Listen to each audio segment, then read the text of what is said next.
हम सविता दास महा स्वरचित एखन रामनवमी के शुभ अवसर पर में अहाँ सबके एकटा राम जन्मक सोहर सुना रहल छी। सुनै जाए ठीक है ना।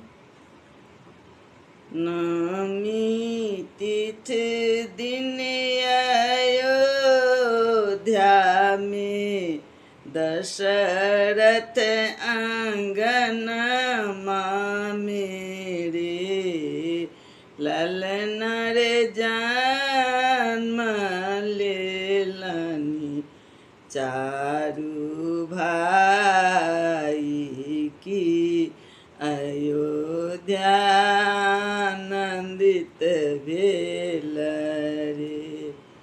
कौशल्या के पुत्र रामचंद्र के कई के भरत भेल रे।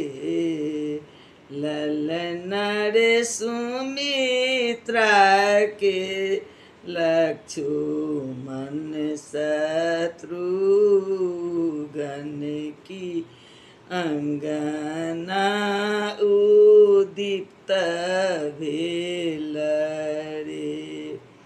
ललन रे सुमित्रा के लक्ष्मण शत्रुघ्न की अंगना उदित भेल रे।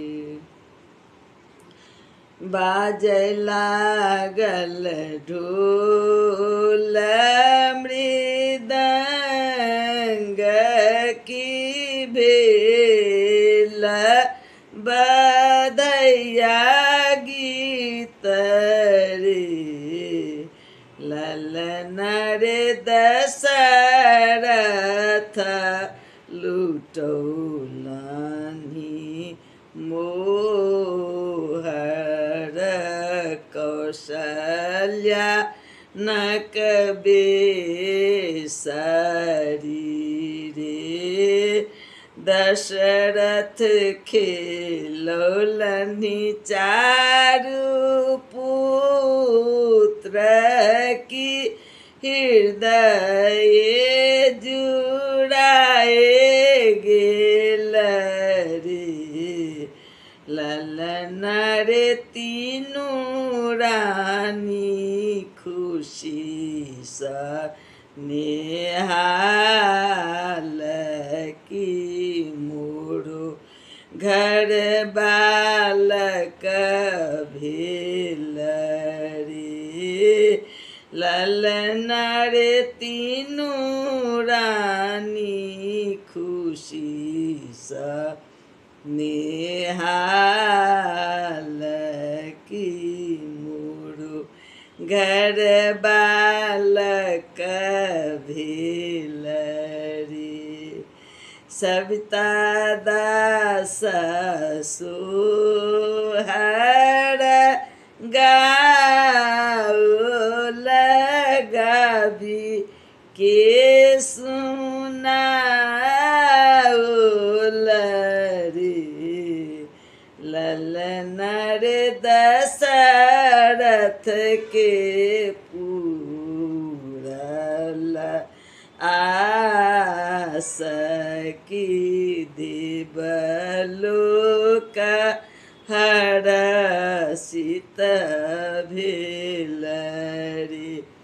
ललन रे दशरथ के पूरल आस की देवलोक हर्षित भेल रे।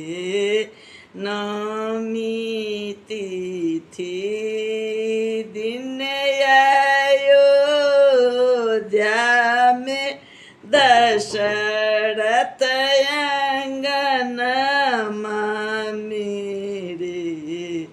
ललन रे जन्म लेलनि चारु भाई की अयोध्या आनंदित भेलरी।